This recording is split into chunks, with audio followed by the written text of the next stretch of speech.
So I think,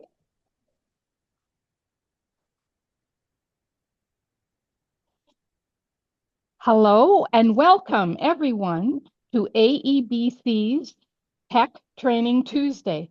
Today is January 27th, 2026, and we're pleased to be hosting a special presentation with Bryan Bashin from Be My Eyes.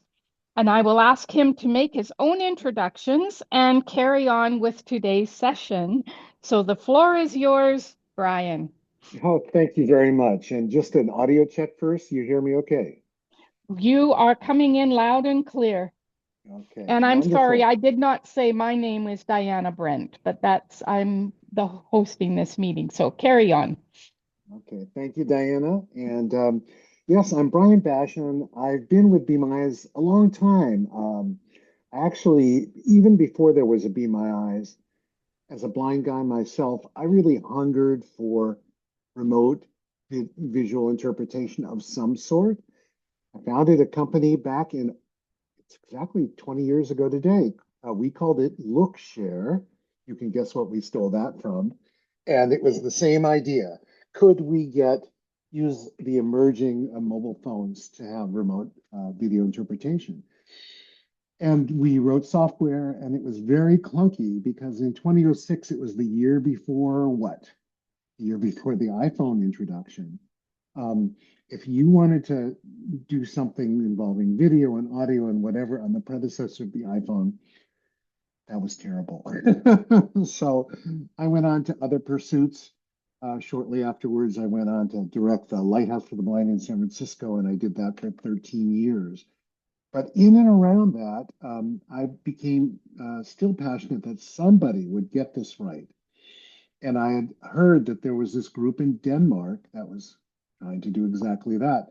And Hans Weiberg, who is the Be My Eyes founder, he was he's a blind high-end woodworker in a small town in Denmark, and he made all this furniture and beautiful stuff and all that. But occasionally, as we know, we need to adjust a setting or something in our lives that's inaccessible. And so he got together a group of people in Denmark using the new iPhone, and they cobbled together something that they thought might work. And long story short, I was on the board of Be My Eyes 10 years ago when we launched this, and we thought, would anybody use it? Would anybody sign up for this? Would it work? And so we switched it on in January of 15. And in the first month, we had 10,000 signups. And we were flabbergasted. And then we had the sense that maybe we were on to something that was fulfilling quite a need.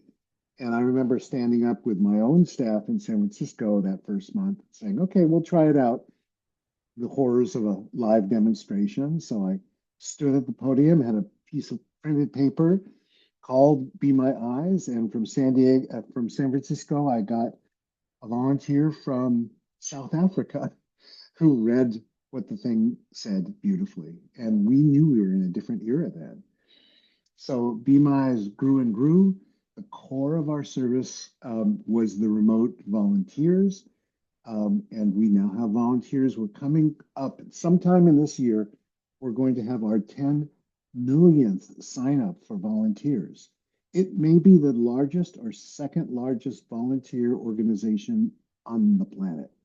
Um, just volunteers in 150 different countries, speaking 180 different languages. A success we couldn't believe. We're also closing in on our millionth blind sign up. So the ratio is roughly 10 volunteers or 11 volunteers to one blind user. And that explains why our main complaint from our volunteers is we don't get enough calls because we have to spread them out over all those other volunteers. Darn it, somebody else answered it before I could press the answer button. Well, we're going to give the volunteers a little more to do going forwards, and that may answer some of their complaints about not being asked enough. But let me try to keep this linear a little bit. So we ran the volunteer service for almost 10 years. And then with the beginning of open AI and AI availability, we thought, could this be useful for blind people? Would people want to try an AI service instead of just another human volunteer? And we just came to OpenAI, who are headquartered here in San Francisco, and said, could you kind of give us access to this? And they said, yeah, just for asking. And we spent a couple of months just matching everything up so that we could call Be My AI and figure out how we were going to do things. And that first month, which was March of 23, so next month it'll be 3 years, we started getting AI calls. And everybody here probably remembers the early days of AI. Early days. It's only 3 years ago. Um, in in 2023, things were hallucinating, uh, at least as much comedy as there was practicality. But we didn't care because there's a certain utility for this AI, something like this. Oh, I don't want to bother a person for something I think is so trivial. Um, I don't want a person looking around my kitchen, which is messy. I just want to know, how many minutes to cook this package or whatever it is. And so there was um, an increasing interest in what this could do. It could find patterns. It could give answers. It could pull out to the wider world things. So we watched the usage of AI go crazy. And today, 3 years later, we're getting between 3 and 4 million AI requests a month. 3 or 4 million requests a month through Be My AI, which blows out of the water the number of requests for volunteers. It was so popular, AI, some of us thought, would this be the death of the volunteer? But in fact, alongside AI, the use of volunteers grew as well, almost 50% since we introduced it. So I think what this means is blind people are saying uh, life is about tools. And whether the tools are humans to read something that we know AI would botch, or whether it's about calling an AI at 3 in the morning to ask some trivial thing, knowing it's there and you're not going to bother anything. Um, I think the concept is we are more self-possessed and we use these tools, if I can coin a phrase, for the independence and equality of blind people. So that's our beginnings. Now, some philosophic things. Um, there are other paid services you can get to read things and to do all kinds of visual interpretation. Many blind people have um, readers, some paid readers. There are commercial companies that will also provide a remote paid reader. That's fine. May a thousand flowers bloom. But at Be My Eyes, our ethos is this world was not built for blind people. We do not want economics to stand as a barrier between our ability to use the latest technology to get on with our lives in work, play, family, school, whatever. So we will never charge for AI. We will never charge for the volunteer system for an individual that is and must always remain free. So that is our core philosophy at Be My Eyes, and it's a pleasure for the 36 of us to work for a company that believes that. Well, how the hell do we pay those 36 people? Um, we do it in a number of ways. We have figured out that businesses have a desire to have accessible customer service. So, for instance, if you, I heard this question just beforehand about Microsoft. We've signed up many dozens of businesses who pay us a monthly fee, and with the monthly fee, they use our system so that the customer service agent can instantly see what our phone will see. So, say you have your internet's provided by a cable, and there's a router, and sometimes there's a problem with a router. If this system didn't work, you could call the cable company and say, my cable's not working, the first thing they're going to ask is what? How many of those green lights are blinking? And are there, yeah. And so this allows the agent themselves to see the green lights blinking and just get to the problem. So that's why we've signed up the Microsofts and Googles and dozens and dozens of other things. You check into a Hilton hotel or one of the 20 other property chains that Hilton controls as a blind person, and you go into your room and you're having trouble with a thermostat or some other settings, or how to use the darn coffee maker or the television, I guarantee you that's inaccessible, or which is the decaf and which is the caffeine. Um, you can just, through Be My Eyes, through it's called Service Directory, you can go and just call Hilton and you'll be speaking to a Hilton employee who will be able to tell you everything about your room and everything your camera sees in it, and that's just a professional thing that Hilton has done to make sure that its services are equal in all respects. So we do that. And because of the Hiltons of the world, we have enough money to pay mostly who we are, which is engineers, to do the engineering and the coding to do this. 10 years later, most of our engineering staff is still in Denmark. Um, just it works out better that a coding team works together, sometimes face to face. So they're in Denmark mostly.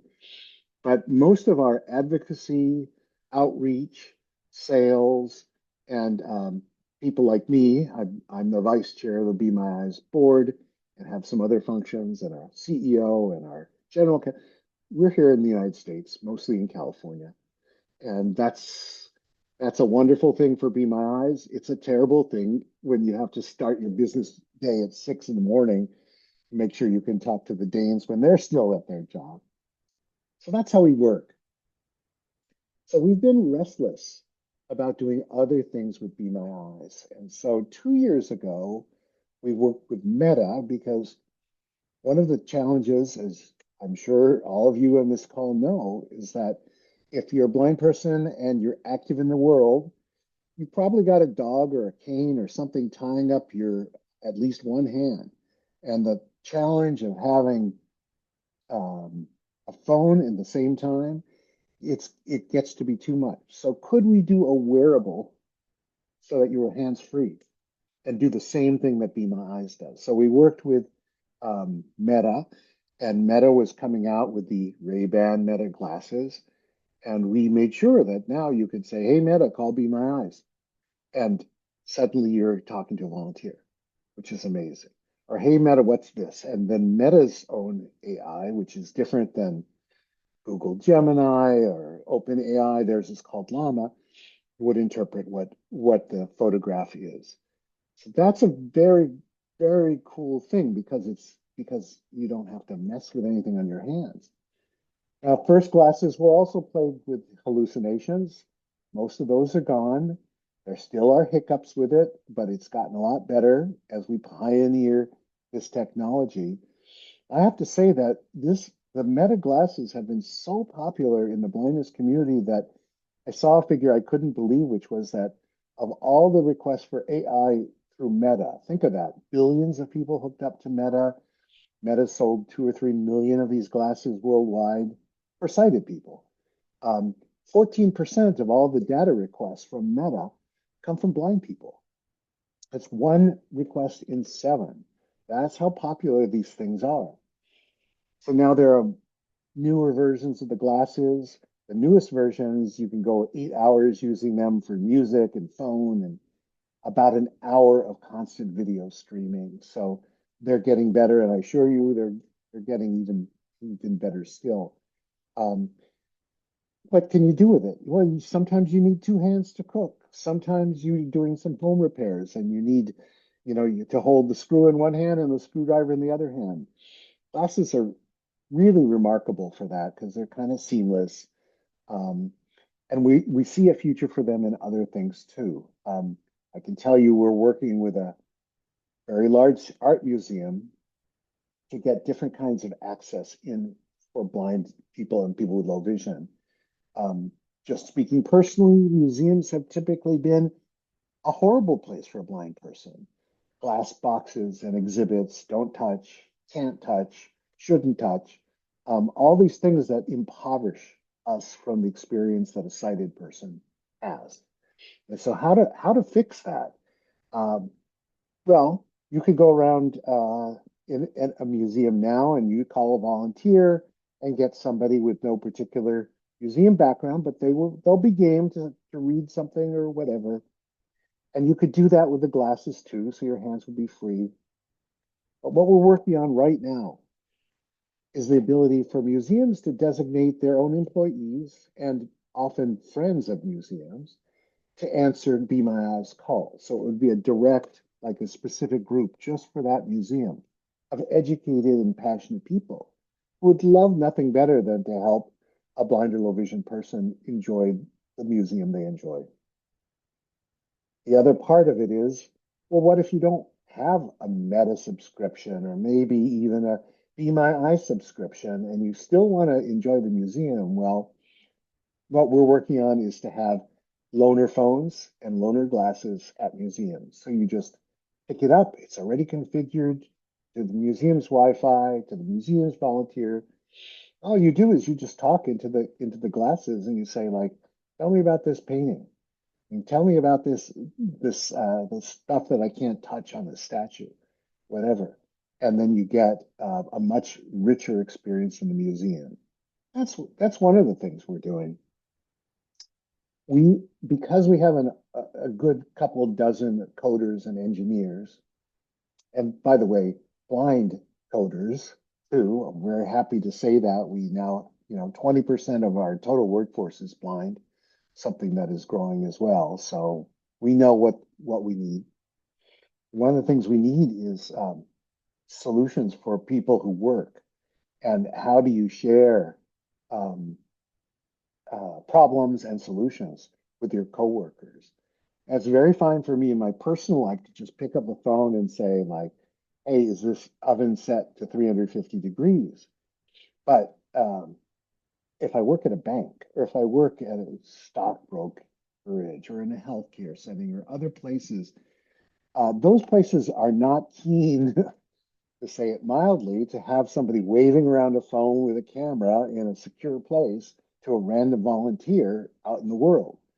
So we're designing a system. You'll hear about it next month. But I can just tantalize you a little bit. We're designing a system where if a blind person is working at a business, you can sign up all your coworkers, or the coworkers can volunteer on a dedicated closed system. So if suddenly you have, let's say, a fax came in, or let's say that an inaccessible machine is beeping and showing a warning. You don't have to wait. You have a coworker who's going to be right there, and most coworkers are very, very happy to help. This is especially true because post-pandemic, a lot of blind folks are working at home, where there is nobody down the hall you could just buttonhole and say, "Could you just help me with whatever?" Um, the help is down the hall, but the hall is 1,000 miles long. So this is a system that you can. It's like the call a volunteer, but it's in your group only. So that's going to come out. Not only that, you can turn on your screen and they'll be able to see your screen directly without you even holding a camera. And not only that, but if you grant them permission, they can control that screen remotely. So you're working in Vancouver and your coworker in Ottawa who knows about it can go ahead and click that inaccessible button because you haven't yet gotten your IT to make that button accessible. Um, really exciting stuff.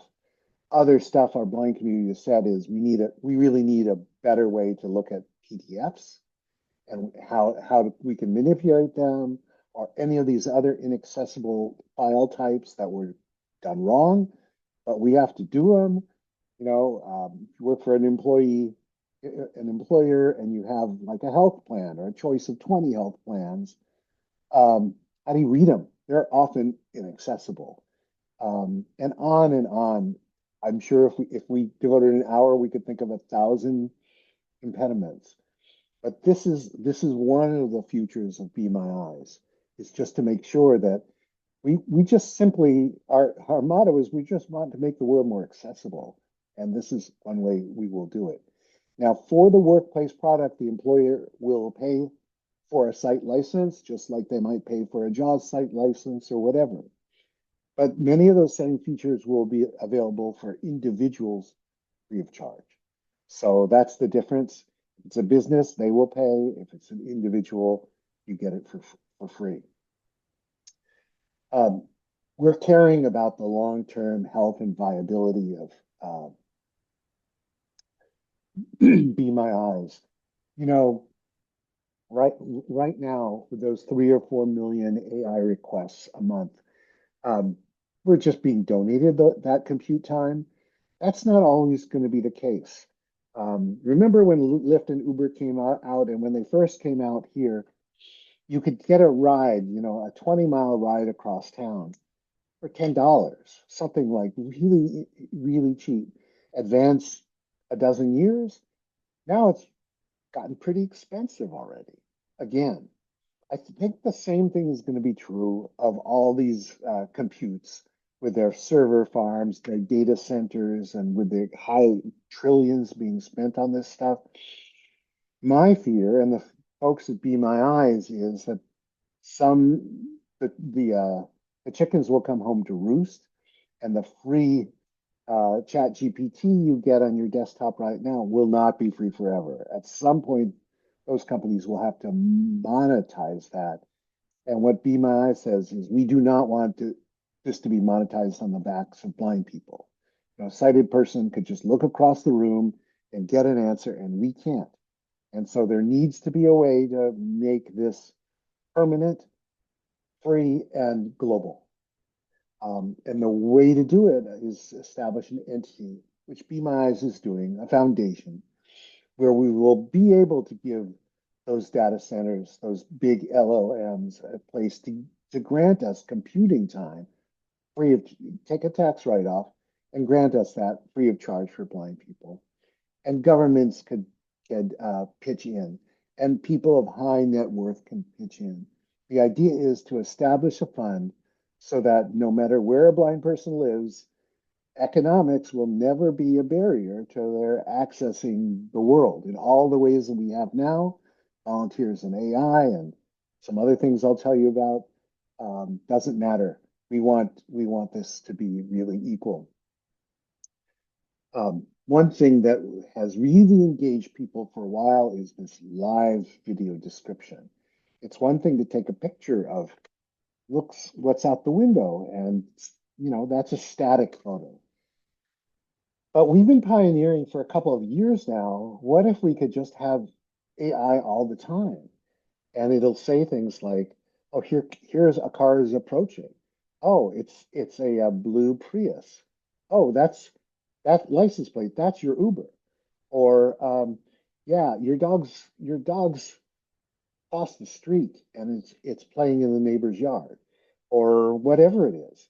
Um, this is this is a harder technical problem than we think, because now you have to pass 20 or 30 frames a second, have them analyzed, and have the results understood and spit back. It's been a mixed bag as we experimented with, but we are, I'll say, heavily experimenting with live video description. Would be really important. I could get a family member or friend, we could watch a movie, and if a movie is not described, well, maybe if we're friends, we can have a chat about what's going on through the movie. Wouldn't it be cool to do that with live AI? That's one of the things that's quite exciting for yes, imagine a 2 hour movie. Say it's in a different language and it's only subtitles. Wouldn't it be cool to just go and enjoy that movie like everybody else and have the computer do the heavy work? So I think you will see live AI coming up in the next year or so. Um, like I say, it will be a harder problem, but it will be people are really jonesing for it. They think that there are so many life cases that we don't even know about how this will be useful. So um, if you take a longer look into the Be My Eyes future, you will see glasses that last a day or days on a charge. You'll see partners that are going to develop other wearables besides glasses, typically pins or other bits of jewelry that will be talking AI. We did work with Humane, a company that was one of the first ones to do that. They spent almost $1 billion and they sank without a trace. There were just some conceptual problems with their AI pin, but there'll be other AI pins, and it will be in your lives like electricity or oxygen. It'll just be there. And for a blind person, as we need to know not just facts and figures, but just like where should I go now? Where are the apples? All of the things in our daily lives. And then could you could you could you connect all the little correct all the little typos as my resume? Um, could you set this really messy list of things into a nice table? All this stuff that is visually demanding, that drudgery AI can and will and is doing in some cases now. So we want to be part of that, and we want to take the talents of blind people everywhere and put them to use. In our first 10 years, all the 10 million volunteers we've had have been sighted. But blind people also have something to give. And so we're looking at a couple of systems here. We're working with the US National Research and Training Center for Blindness and Low Vision. We're doing a flash mentoring project. What's that? Imagine you're 20 and you're thinking about going to work for the first time. There's a lot of questions. How do I interview? What do I say? How do I disclose my blindness? Uh, what's a cover letter anyway? How do I do a thank you letter? What do I do in my first? All these questions that are just, make us all anxious. In the past, mentorship has been this ponderous thing. You maybe work with an organization and they give you some person who's 30 years older than you, and you have this kind of stilted monthly conversation, and it's not working. And so if you look at Gen Z or Alpha, they don't want that kind of relationship. They want what anybody in the digital world would want. I got a quick question. I just want a quick answer. So flash mentoring is this new kind of mentoring where you just you have a question like, should I put in a thank you letter after my interview? And with Be My Eyes, we'll have hundreds and hundreds of volunteers signed up to be flash mentors, the majority of them blind. And somebody asks a question, you instantly are in conversation with them. And you talk for 5 or 10 minutes about it. And that's it. Just in time kind of mentoring. You may never see that person again. Or you might want to have them again and you can exchange information if that's valuable. But that's a kind of mentorship. Then the other thing is just volunteering in general. Because like right now, I use Be My Eyes all the time. If I pick up the phone, I'll get a random volunteer. And I love that. If I'm working late at night in California and I need some help, my volunteer is likely going to be in Australia because of the time difference. We only call people during their work time, their business day. So there's a little sort of joy in meeting people far away, different walks of life, all of that. It's fun. It's always fun. But they are generalists, and they may not have gotten a call for 3 months. And so, they're about as good as a person you meet on the street. And you have to sort of monitor and modulate that relationship. So we're working to develop at Be My Eyes something called specialized volunteer program. So when the next 10 million volunteers sign up, we're going to ask them a few questions like, what are you really good at? What would you really love to help people with? And then Say, for instance, it's the night before and you want to put together a really cool outfit for some important thing. You can call a specialized volunteer who's a fashionista and just ask them, hey, can you go through my closet with me? Does this top work with these pants? What about this sweater? And all of that. And that person will have a specialized conversation. And we've gotten so many requests. I want a specialist for cosmetics. I want a specialist to help me cook something I've never cooked before.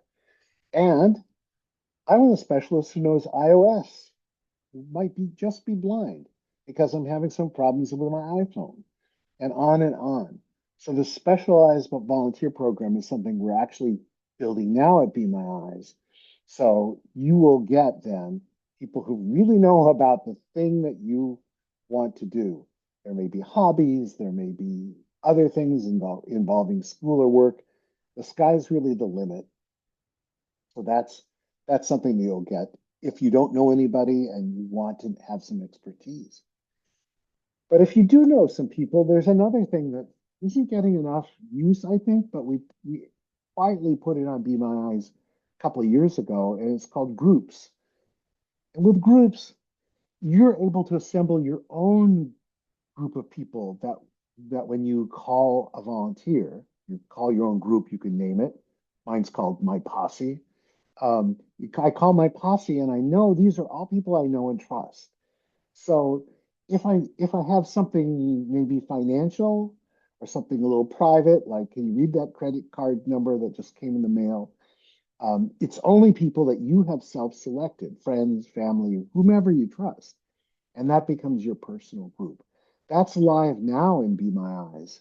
You can set it up and use it today if you wanted to. So that's just one more arm in a whole toolkit of accessibility that we're building. Well, you might notice I'm a little enthusiastic about what we're doing and who we are and our history, and I could go on for a long time, but I think I want to pause and hear if you're using Bima, some of the ways that you use it you think are clever, you might want to share, or ask any problems you've had with Bima or any hopes for other features you'd like us to build. I'm all ears. One question. Um, can you, because we're recording this session, can you step back and assume that people are going to listen to this that have never heard of Be My Eyes? So tell people what devices you can use, how to contact, just so that we have this information available, and then we can go to the questions. Absolutely. Thank you. Emize works with any smartphone. It can use an iPhone or it can use an Android phone. And in fact, because we're a global company and economics are a barrier, we've coded the system so even the cheapest secondhand Android phone, which you can pick up for $75 now, will work just perfectly for Be My Eyes. And how does it work? You go to the App Store, the Play Store, and you download the app. You just search on Be My Eyes, put it on your phone.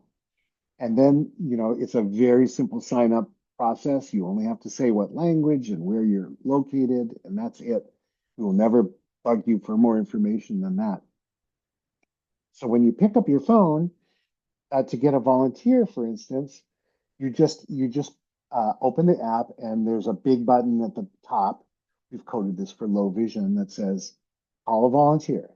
That's all you do. You tap the button and you hear a ringing tone, and then some magic person answers either next door or the other side of the world, speaking your language, and they see what your camera sees, and you hear what they hear, and they hear you. And that's the relationship. Our average call lasts between 3 and 5 minutes. Although sometimes I've heard of people who have had projects and convinced their volunteer to stay on for a couple of hours until they finish. Um, as I said at the beginning, there's no charge for anything like this. As long as you have a smartphone, you can be eligible for Be My Eyes. The same thing about Be My AI. There, it's the same phone. You pick it up, you point it at something that you're not sure of, you press take a picture, and then within nowadays between 5 and 7 seconds, it starts reading back a description, a full description of what it has taken a photograph of. And say you're not sure about the picture, like it says, it describes your front garden, but there's a bicycle in there. You could ask another question like, what color bicycle is it? Um, or even what model of bicycle sometimes. And it'll give you, you can ask follow-on questions like that. So that's pretty much how it goes. Just go to the App Store, the Play Store, download the app, and follow the instructions from there. Perfect. Thank you very much. And one other question that may seem self-evident, but it's already come up today. You are saying you use your camera. If you're using a phone, not your glasses, which camera is the Be My Eyes focus, the front or the back camera? Yeah, the default is the back camera. So you just hold it like you were talking normally, and it's gonna look out the back. We did have some requests for the user to select the front, like to take a selfie and get more information about things that way. And we are going to code in that option later this year. But you can always just turn the phone around and take a picture of yourself right now. It'll just be a little easier later on. But it's the back camera. Okay, perfect. Now, what I thought I would do is um, that's an excellent presentation. Thank you so much, Bryan, for joining Yeah. us today and providing this excellent presentation. We will have questions, but I'm going to pause and stop the recording now. Okay, maybe. And of course, I lost my button for doing that, but I'm getting there.